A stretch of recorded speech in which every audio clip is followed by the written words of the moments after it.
Although Will Rogers said this in the 1930s, I think it rings just as true today. There's only one redeeming thing about this whole election. That's going to be over soon. And let us all pray that it's not a tie, for we couldn't go through this thing again. Are you ready to make the most of the only life you have? To make smart money choices focused on achieving what you care about most? Here to help you balance living well today without sacrificing your tomorrow is the retirement answer man, Roger Whitney. If you're like me, you have probably heard a lot and read a lot about how this election process is sort of disgusting. How it could mark a fundamental shift in American politics in a bad way for our country. And that's really depressing, and it's a little scary as we're trying to build this great life of ours. But recently I was reminded that that may not necessarily be true. I read an article recently by Robert McNamara. He is a 19th century history expert, and I want to share some of his comments from an article that I'll link to in SixShots Saturday about another very nasty presidential election taking place over 150 years ago. And I want, as I share his comments, I want you to think, do you hear any parallels to what we're seeing today? So Mr. McNamara writes about the election of 1828. The incumbent, John Quincy Adams, was a highly educated son of the nation's second president and had traveled widely as a diplomat. Now, Adams was known for being very thoughtful and introspective. Now, his challenger, Andrew Jackson, couldn't have been more different. Jackson was an orphan who clawed his way to success along the frontier before becoming a national hero. Unlike Adams, Jackson had a reputation for violent encounters and duels. And by the time the votes were cast in the election, both men would have wild stories circulated about them, about their past in partisan newspapers, charges of murder and adultery and other nasty, nasty things. Mr. McNamara goes on, for those who detested Andrew Jackson, there existed a gold mine of material. Jackson was famed for his huge temper and had led a life filled with violence and controversy. Now, those that opposed John Quincy Adams, he was mocked as an elitist. The refinement and intelligence of Adams was turned against him as wild stories and charges were published in partisan newspapers. John Quincy Adams reacted by refusing to get involved with campaign tactics. He was so offended by what was happening that he refused to write in the pages of his diary because he was so distraught by the dirty tactics on both sides. Jackson, on the other hand, was furious about the attacks against him and his wife, and he even got more involved. He wrote newspaper editors, giving them guidelines on how the attacks should be countered and how to proceed with their own attacks. While John Quincy Adams was looked at as an elitist and part of the establishment, Jackson's appeal to the common folk served him well. Now, when you hear that story that Mr. McNamara tells us about an election that happened in 1828, that was filled with such vitriol, filled with such partisanship, not just in the politic in general, but in the media that covered the politic of the time, don't you hear a lot of the same themes and a lot of the same issues that we're dealing with today? Now, yes, it's amplified by 24/7 media that inundates us with over-commentary that just gets us all worked up. But the election of 1828, we survived, and our country thrived. It had its fits and trials. And I submit to you that that's probably going to be the same thing that happens today. So what we're going to do today in today's episode, we are going to look at how markets react in presidential election years in history. And we're also going to talk a little bit about what to do if you're worried about what the aftermath of this election, which is less than 2 weeks away, might be. But before we do that, we got to get that all-important disclaimer.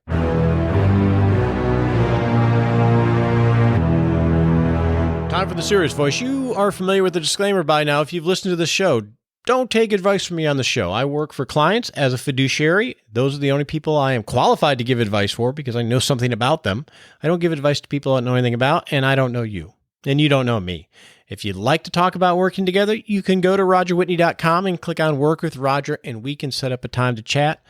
But until that time, take this as helpful hints in education, and before you make any decisions, talk to your legal advisor, your financial advisor, or your tax advisor, or in this case, maybe your political advisor. With that said, let's talk about how we transition power in this country. Huh? What does that mean? Well, welcome to the What Does That Mean segment, where we're going to talk about what it means to have a peaceful transfer of power in government. So the peaceful transfer of power, basically what that is, it's an election-based transfer of political power from one political party to another. So it's this whole idea that even though there are multiple parties in a country that disagree fundamentally on some very important things, when there is a democratically held election and one party wins while the other is in office, both parties peacefully transfer over that power to the victorious party of the election.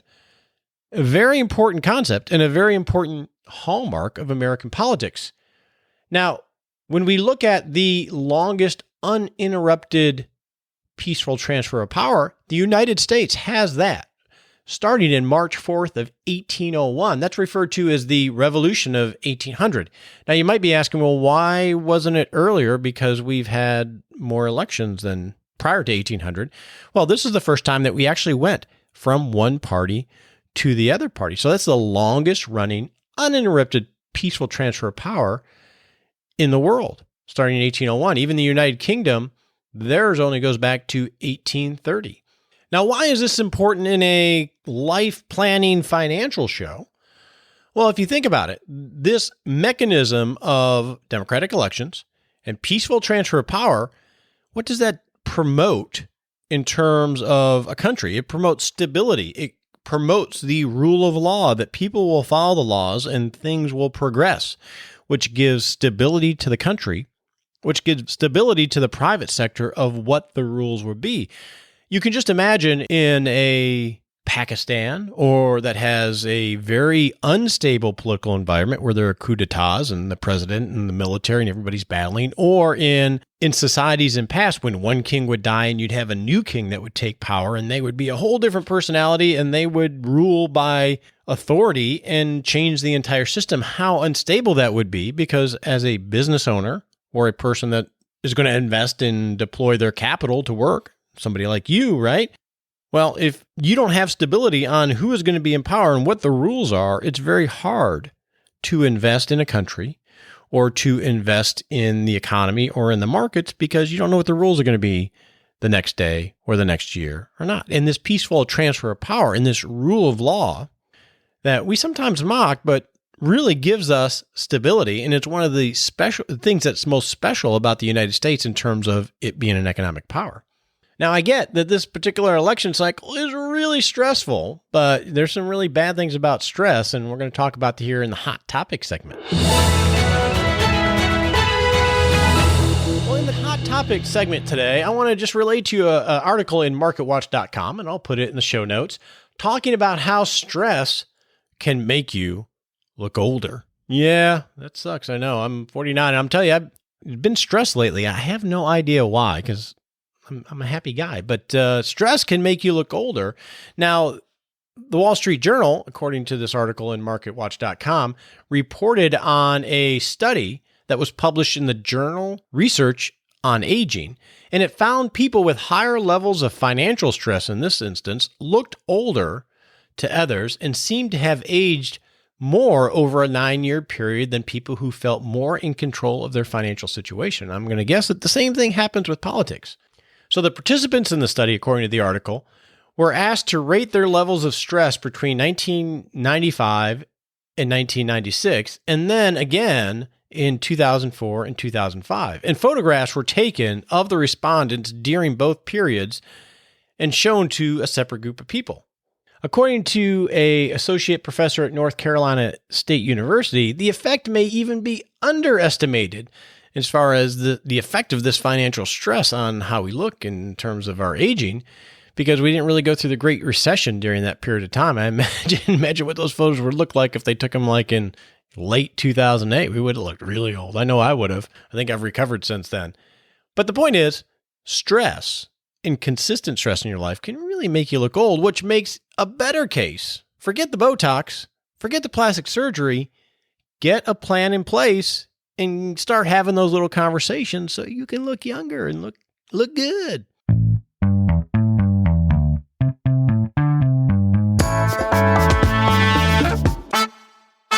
Hey, now before we start the practical planning segment where we're going to look at how markets react during presidential cycles, I want to encourage you to sign up for SixShots Saturday, which is a weekly email with 6 quick tips to help you plan a better life, plan a better retirement, and give you some cool tools that I find from time to time.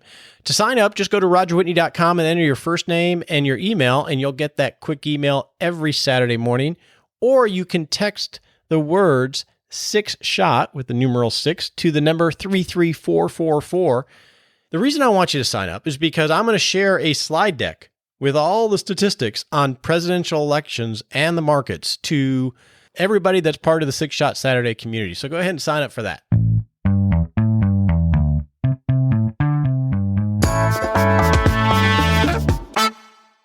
So one of the most common questions I've been getting asked lately is, Roger, are you worried about the markets with this election?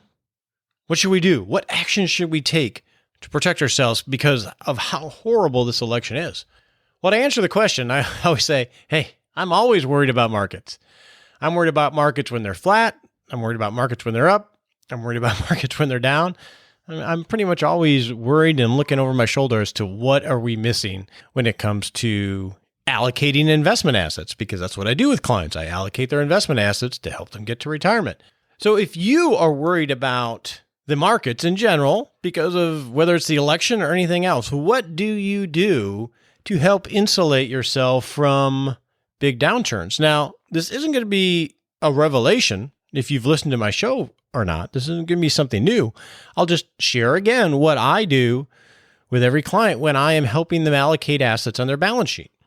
And that is, we look at their balance sheet, which is your net worth statement, which is a list of all your assets and a list of all your liabilities. And we look at, first, what cash reserves do we have or do we need to have to take care of life happening to us, whether it's in the world or in our job or in our personal life, because life always happens. Those one-off events of the car breaking or getting laid off, those things happen all the time to people. Having those cash reserves dialed in correctly really protects you, because if you don't have that money, what are you going to have to do? You're either going to have to sell something, which could be selling an investment at the wrong time, which means you can't control when you need that money, or you're going to have to borrow money to take care of whatever life issue has cropped up, and that means you're going to go into debt and going to have to pay interest, or you're going to have to lower your lifestyle to try to make up and cover whatever added expenses, and that's a cost on your life, right?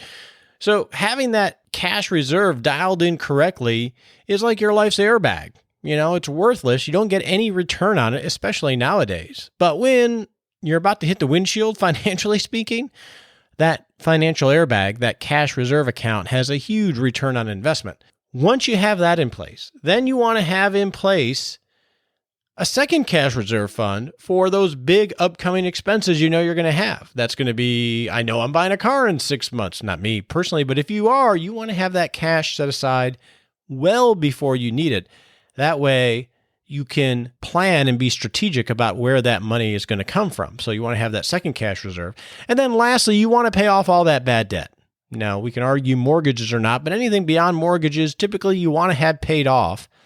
One, so you're not paying the interest, but two, because it gives you more flexibility in your cash flow because you don't have those major payments you're going to make. If you do those things, and then now we're looking at the investment assets being 3, 4, or 5 year plus time frame in terms of when you might have to touch them. Now we've really gone a long way, 99% of the way, of insulating yourself from market turmoil.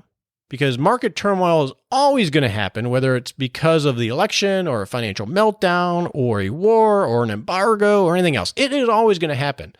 So if you can get to where your investment meaning your actual investments, whether it's in real estate, stocks and bonds or whatever, where that time frame for those monies is always 3, 4, 5 years, you've really taken care of lots of things that could happen in the world. But to this question of how do markets react in elections? So what I want to do is I want to talk about during the election year and right after the election. So during the election year would be like now, 2016, and the year preceding or following, I guess I should say, is 2017. So looking at history, how have markets reacted? So let's look at the S&P 500. This is the index that tracks the largest companies and, tries to get a benchmark or a flavor of the entire U.S. equity market. Going from 1928 to 2013, how did it return during an election year and then the year right after an election year? So if we look at the average return during an election year since 1928, so this is 22 election cycles from Hoover versus Roosevelt to Truman versus Dewey to Eisenhower versus Stevenson and so on. During an election year, the S&P 500 has an average return 11.2%. So on average, it's done pretty well during an election year. Now, what about the year right after an election year when that new administration is coming into play? Now, there was an old election cycle investment theory that said the year after an election is really a bad year for the market. So let's see if that's the case. So over these 22 presidential cycles that we've had from 1928, the average return in the subsequent election was 9.3% on average. So yes, it was less than when all the promises were being made in the election cycle, but on average, it was still a very solid return on average for the S&P 500. Now, obviously, that is just an average. You can't eat averages. We had some very wild swings, most notably in 2008 when you had Obama versus McCain. In the election year, we had a horrible market in 2008 where the S&P 500 is down about 38%. And then in the subsequent year, after the financial crisis, we had a fantastic year. I think the return was roughly 28. And then the same thing sort of happened on the good side with Obama and Romney. So definitely we'll have some swings, but there's really nothing here to tell us that we really got to be worried about the year of the election or the year after the election. So that's just for the U.S. equity markets. What about other markets? Because we invest on a global basis, right? I know I do. So let's look at the international indexes. So the major index for international markets is the MSCI EAFE, which is the global S&P 500, for lack of a better term. And it has really solid data going back to 1972. So for this index, for international stocks, let's do the same thing. Let's look from 1972 to 2013. How did the international index perform during an election year and after an election year? So during that period, we had 11 presidential elections. And during an election year, the international index has had an average annual return of 6.5%. So not that great. Not bad, but not that great. In the subsequent year, after a U.S. presidential election, the index averaged 13.5%. So above average for that particular index, the MSCI EAFE. Is there anything really to be concluded from that? Well, I don't think there's any identifiable trend that can tell you there's something to do with elections. I think it looks like any other distribution of returns outside of presidential election year. So there's really not a lot of not anything to say, hey, yeah, we got to worry about this election. So let's do one more. What about emerging markets? Because if you're like me, you invest globally and you have some exposure to the emerging markets, which are the most volatile of the equity indexes, the major equity indexes. So we'll look at the MSCI Emerging Market Index, which is one of the primary indexes. Now, it only has data that's solid going back to 1988. That encompasses 7 presidential elections, so a lot smaller sample. And during an election year, the Emerging Market Index has had an average return of 2.7%, so pretty bad. In subsequent years, it's had a return of almost 34% in these elections. So that's really good. So there was a very big difference there. Now, is that correlation or is that causation? That's the thing that's hard to know, because even though that looks very drastic, one could conclude that, hey, I shouldn't be in emerging markets during an election year and then buy them at the end of an election year, because according to history in this particular slide, that, they work out really well. That sounds great, but there is no causation that can be had here. So that's the problem with a lot of these type of statistics. When you're looking for a trend that you can get on board, you have to have enough confidence in it that you can make it an actionable idea. And that's really not the case almost all the time, even though it appears that way when you just glance at the data. And then the last piece of data I want to look at is the growth of $1 in the S&P 500 since 1926 to 2016, June 2016. Now, I hate these kind of charts. These are the mountain charts that show if you had invested $1 in 1926, how it might have grown to today. And the reason I usually don't like these charts is because, well, you and I don't invest that way. We're not going to have an investment time frame that really matters to us that is that long. So, yeah, it looks pretty and it looks really impressive, but it doesn't really do anything for us in terms of making investment decisions, even though a lot of people show this chart. But the reason I like this one is because it divides it between Republicans and Democrats. So it shows the market returns when a Republican was in the White House, and then when a Democrat was in the White House. And bluntly, they look pretty much the same. There are some flat times during Democrats and some flat times during Republicans. And my logic is, and what I infer from this and from other research is, during election times, the president talks about, or the candidates talk about, how they're going to do all these crazy things and these amazing things for us, and they promise the world how they are going to, quote unquote, create jobs, which is what we're talking about now. But in reality, the president doesn't create jobs. They can't control really anything relative to creating jobs. Now, they can help set the tone for what Congress looks at, but really Congress is the only one that initiates legislation, whether it's regulations or spending programs have to come from the House. So the candidates can promise everything that they want to try to win our votes, but ultimately they can't do anything when it comes to, or nearly anything when it comes to the economy, because it has much more to do with the balance of powers, even though it sounds really good during election time. So as a result, we end up having a lot more stability when it comes to the rules of the game than we realize when we go through these crazy election cycles. And I think that's one of the biggest lessons to learn when you look at history. Now, if you're a member of SixShots Saturday, you'll get these charts plus maybe 5 or 6 others that show you data during election cycles on how various markets have performed over time. So hopefully that gives you some perspective so you can plan to thrive during your retirement. Now, let's set a goal here for the next 7 days. On your marks, get set.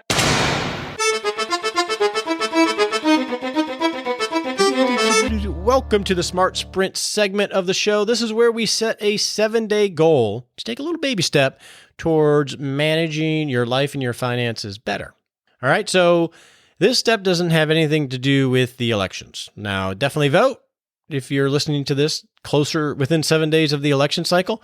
But what I would like you to do in the next 7 days is look at your taxable investment accounts. And the reason I'm suggesting this is the process that I'm going through with my clients right now, is we're looking at their taxable investment assets and identifying what the estimated realized gains are for the year, whether it's real estate or a stock or an investment strategy.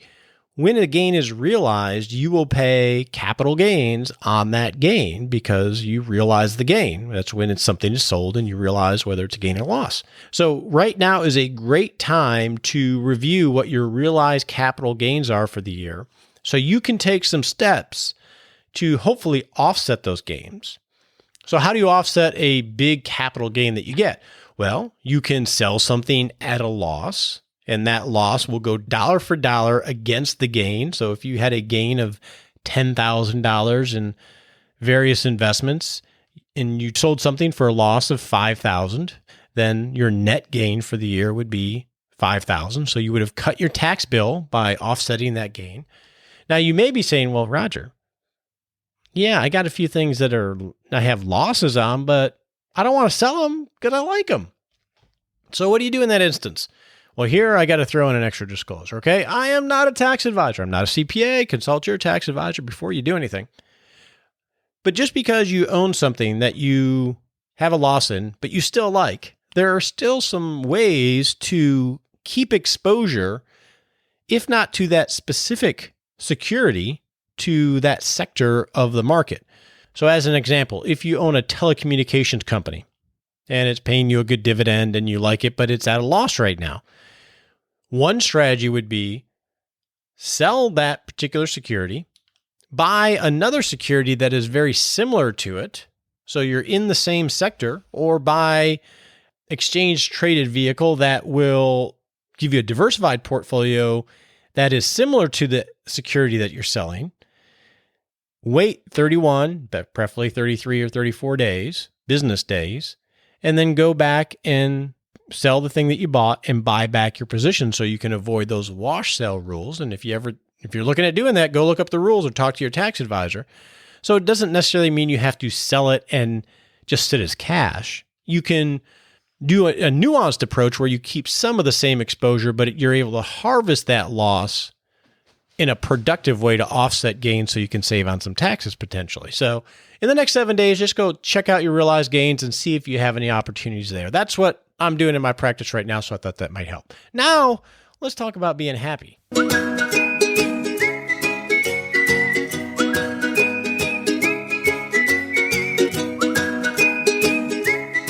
Welcome to the Happy Lab. See, I got to laugh there. I got to smile now. I'm in the Happy Lab. Well, we got Halloween coming up. And I am 49 years old. I don't know how old you are. And I have a question for you. Do you dress up for Halloween? And you're probably shaking your head. It's like, dude, I don't do that anymore. I'm old. I pass out candy, or maybe I turn my light off. Maybe you turn your light off. I don't know. Well, I'm not a big Halloween party kind of guy, but I do like to dress up for Halloween. And I like being a little bit goofy as I get older. Now, you say, well, if you don't go to Halloween parties, why do you dress up? So I want to tell you just a quick story about what we do for Halloween and how much fun it is and how it just lightens me up to have fun doing this really silly thing. And it makes me happy. So maybe something like this will make you happy too. So we have Halloween coming up on Monday night. So what we do in the Whitney household, since our kids are grown and gone and they're not into the whole dressing up thing, at least with us anyway, we bring out the fire pit to the front yard, make a little fire, and then we set up chairs and we have this huge bucket of candy. And then we just sit there and we invite some friends over and pass out candy, which is great because I love the little kids, love to see what they're dressing. I love to see the shy ones and then the aggressive ones that are grabbing them all, right? But what I do is, and I've done this for probably 7 years now, is I dress up. Someone gave me this generic whoopee cushion costume that you put on, right? Looks like a big whoopee cushion. It's nothing fancy. So I wore that for a couple years. And then I'm like, hey, I got an idea. So I got on Amazon, this is probably 4 years ago, and I bought a remote control fart machine. And it comes pre-recorded with probably like 20 different sounds of flatulence. And I'm like, oh, that's sort of cool. I'm a whoopee cushion. You know, what does a whoopee cushion make? It makes a fart, right? So what I did was, at the bottom of the candy bowl, I put the little speaker that it comes with, and then I have a little remote control clicker. So they come up and they look at me and they wonder what's going on. And I don't say a word. And then they put their hand in. I say, grab one piece of candy. And then they grab a piece of candy. And right as they're putting their hand in there, I press the remote and it lets out one of the 20 pieces of flatulence that are recorded in its library. And the looks on these children's faces hilarious. From the little ones, they don't know what to do. They're like, oh, was that me? Who was that? What was that? And they just sort of look and they grab the candy and they just sort of rush to their parents. And then the other ones, they look and then they just look at me and then they just start cackling too. It's just hilarious.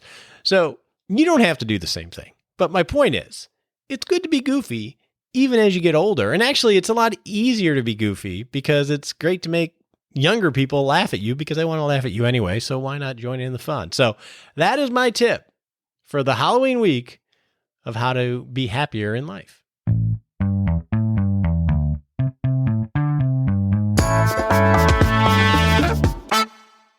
Well, thank you for joining me on the Retirement Answer Man show today. I know that all of this can feel overwhelming, and I have full confidence that if you have little conversations and you're prudent, that you can walk a journey to thrive during retirement. But if you're feeling overwhelmed, or if you want somebody to walk that journey with you, or you want somebody to speak into your life and help develop a roadmap, I am here for you. You can go to rogerwhitney.com, click on Work with Roger, and fill out a small form, and you and I can have a 15, 20-minute chat. I'll answer whatever questions that you have. And if we're a fit and I can help you along in your journey, we can discuss that too. As always, I so appreciate you. Until next week, this is Roger Whitney, the Retirement Answer Man. We appreciate you joining us today for this episode of Retirement Answer Man. Be sure to visit rogerwhitney.com/answers to access the Retirement Answer Library with over 30 checklists to help you make the most of the only life you have. Remember, you have more power than you realize to create an amazing life starting today with Retirement Answer Man. The opinions voiced in this material are for general information only and are not intended to provide specific advice or recommendations for any individual. All performance referenced is historical and no guarantee of future results. All indices are unmanaged and may not be invested into directly. Have a wonderful day.